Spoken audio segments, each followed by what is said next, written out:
The different parties, us, the other opposition parties, appealed to the Speaker's office to rule on this violation. And the Speaker, I recognize you are the Deputy Speaker, but the Speaker, I have to commend him that he did actually examine carefully along with the table officers and came back saying that the Prime Minister and the Liberal government were in violation of members of Parliament's privilege. And that is why we are having this debate. So I know that there are questions, accusations from the Liberals saying, well, you're just trying to delay Parliament. Well, that's not the fact. The fact is, the Speaker ruled needs to stop muting the mic. They need to produce these documents, and they have not. And we're reminded of another situation not that long ago where the Speaker, a Liberal Speaker, he's a Liberal member of Parliament in the Speaker's role, just as the Speaker is here also. And he ruled that the documents based upon the lab in Winnipeg be produced. What did the Liberals do? They would not produce these documents. And he ruled that they should produce them. What did they do? They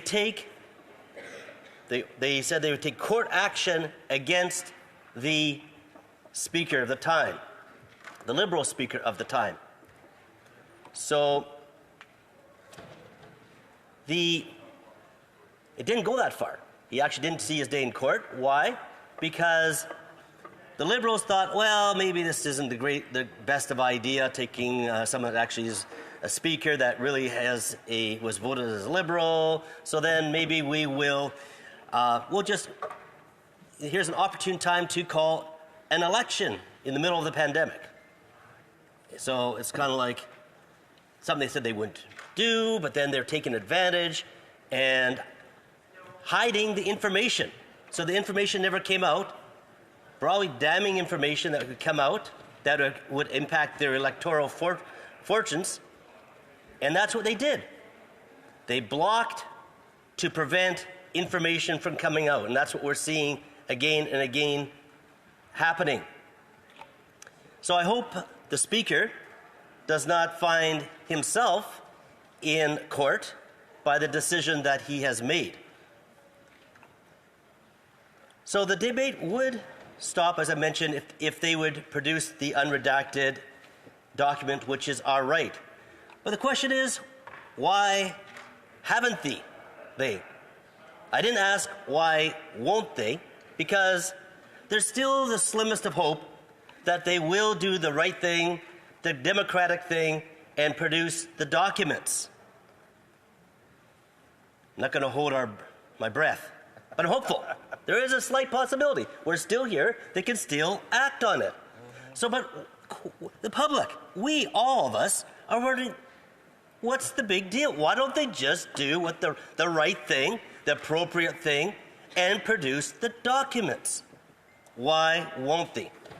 Well, is it because they have grown long in the tooth and have run out of the steam, and they're happy to let the parliamentary calendar just waste away? It seems that way. We're on our third week.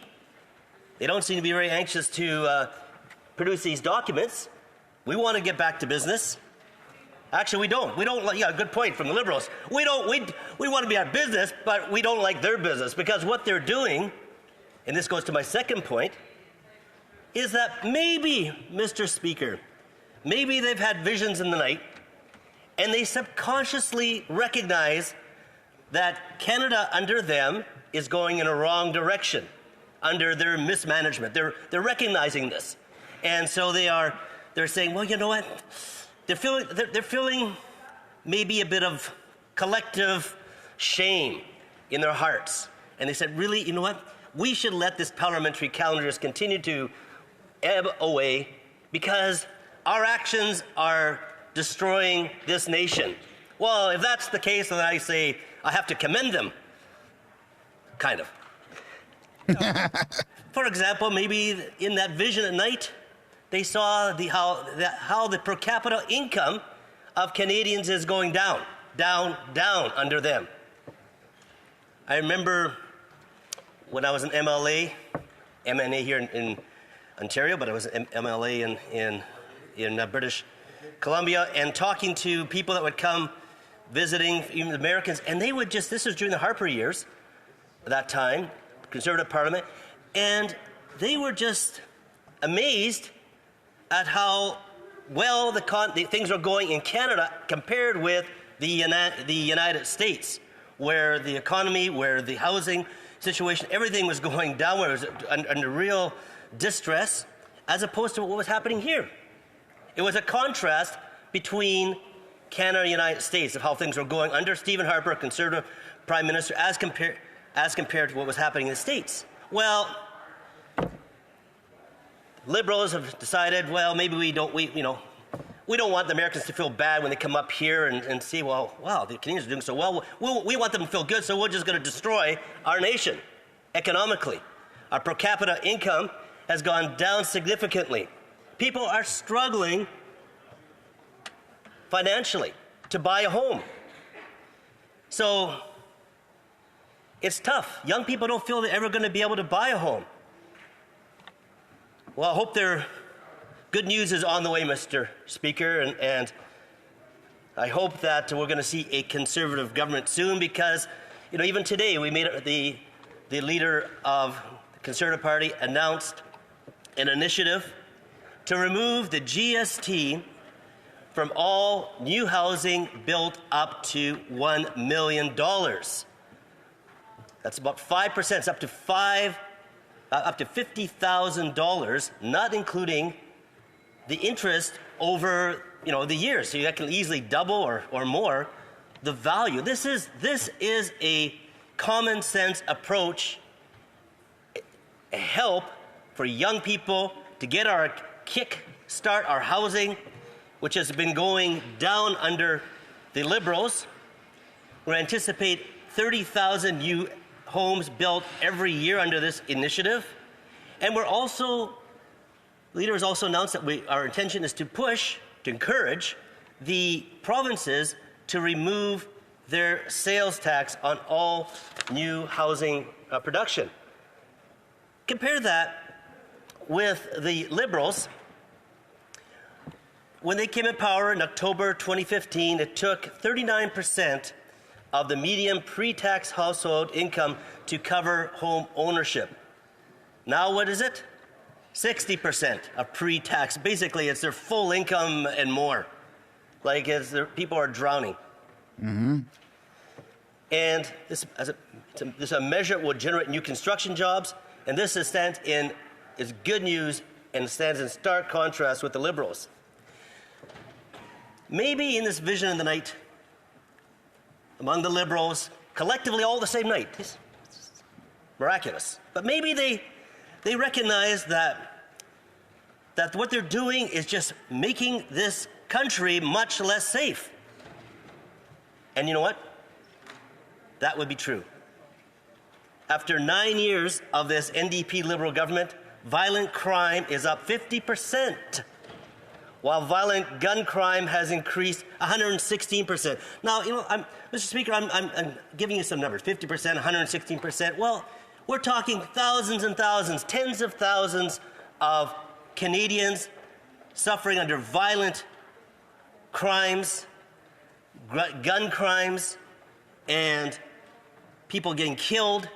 This falls on them. This is a lot that has to do with their policies, their legislation. So you're right. I am very happy to be debating this and not trying to pass or to oppose legislation that they bring forward in this House, because the majority, and I won't say everything, because I'm sure there must be one or two things, is decent.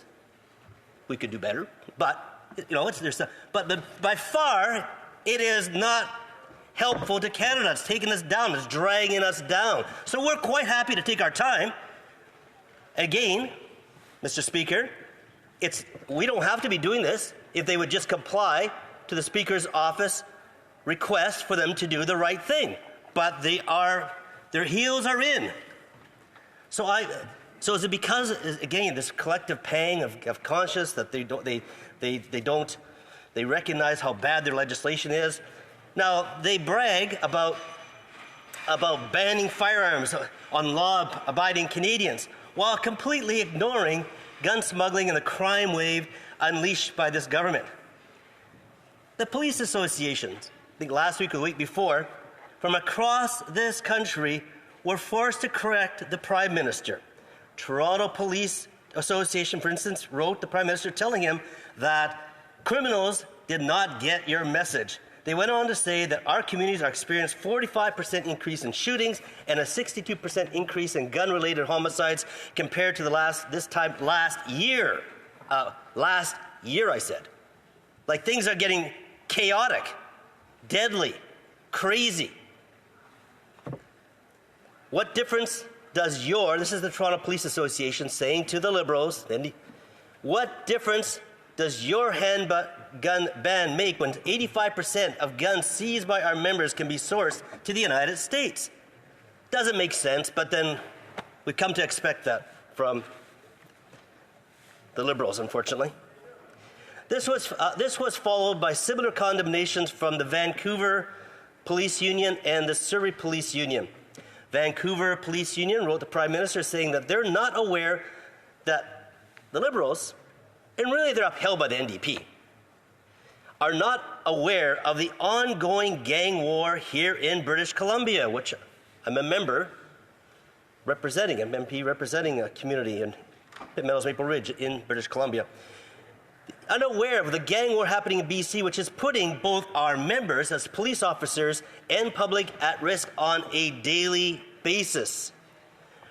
Where do you think, addressing the Prime Minister, where do you think their guns are still coming from? Like, please, think about it. The Surrey Police Union also wrote that the Prime Minister's handgun bill freeze fails to address the real issue: the surge of illegal firearms coming across our borders and ending up in the hands of violent criminals. Conservative government will deal not with duck hunters, but with criminals, Mr. Speaker.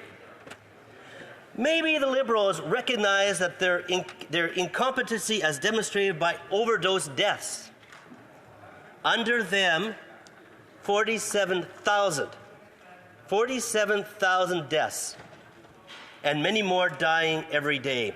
47,000. Mr. Speaker, I'm wearing a poppy as we're approaching Remembrance Day.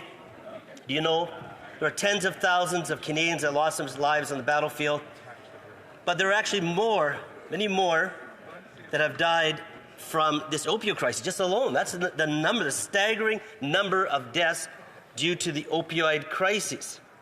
And they're just making things worse and worse. They don't know what's going on. Maybe that's why they want this debate to continue, because they realize, we're making things worse and worse and worse and worse, and this is evidence of it. I've met many people who have lost loved ones. I know personally different ones who have died from this crisis. And it's a terrible situation here in Canada. On Friday, I was in my constituency office. Majority of the time, when I go outside the back door of my office, Mr. Speaker, I see shattered people, taking drugs on fentanyl highs. On Friday, 3 times, just behind my office, the ambulances had to come. People lying down right in the middle of the parking lot. Like, this is It's out of hand. Is under 9 years of this NDP Liberal government, and it's a shame. It's terrible. There needs to be a change. Maybe, Mr. Speaker, the reason why they're letting this drag on is because it's for their pensions. Now, I sure hope not, and maybe that's just a comment, but you kind of have to wonder, why are they doing this?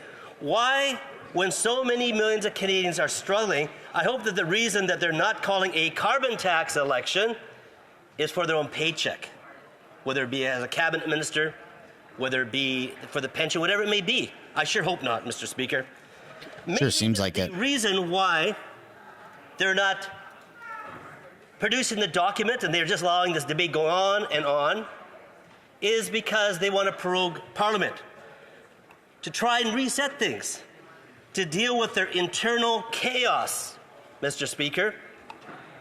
This would be an opportune time to prorogue Parliament, saying, oh, it's not working well together, to have a leadership race. Matter of fact, 24 Liberal MPs signed a letter asking the Prime Minister to step down. Carbon tax Mark Carney is waiting in the wings. Christy Clark has announced. Vultures are circling.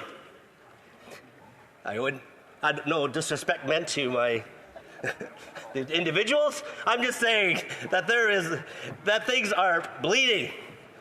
And I think I was reading today about Jody Wilson-Raybould, former Liberal Minister of Justice and Attorney General of Canada, and she said that the Prime Minister simply is not capable of self-reflection.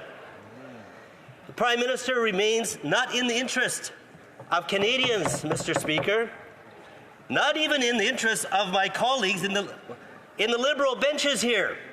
He's not there for them. He's not here, certainly not here for Canadians. But it would appear that his interest is himself. The ability to jet set around the world, hobnobbing with elites. That's what it would appear like from here.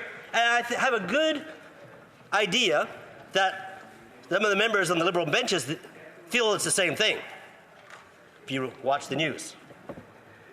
And the last reason, Mr. Speaker, now I got 1 minute, so I'll introduce this as a teaser. Maybe I'll get some questions on this, because I got a few minutes afterwards. Maybe, and I think this is really, it's this. The Liberals really do have something to hide.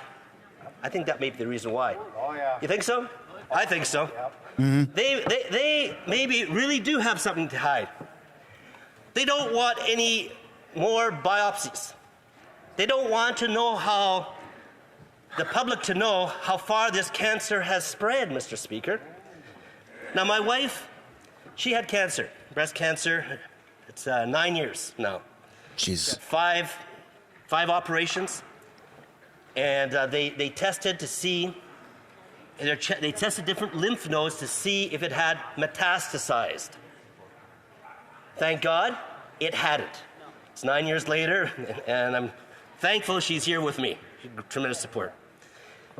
But maybe the Liberals know that this cancer, which is what we're dealing with right now, has metastasized all throughout their government, and they don't want it to get the public to know. Thank you, Mr. Speaker. Yeah, that was long, but that was very well said. I hope all honourable members will forgive me. I allowed the honourable member to exhaust his time for his 10 minutes his 20 minutes for a speech. When we resume debate on this matter, he'll have 10 minutes of questions and answers.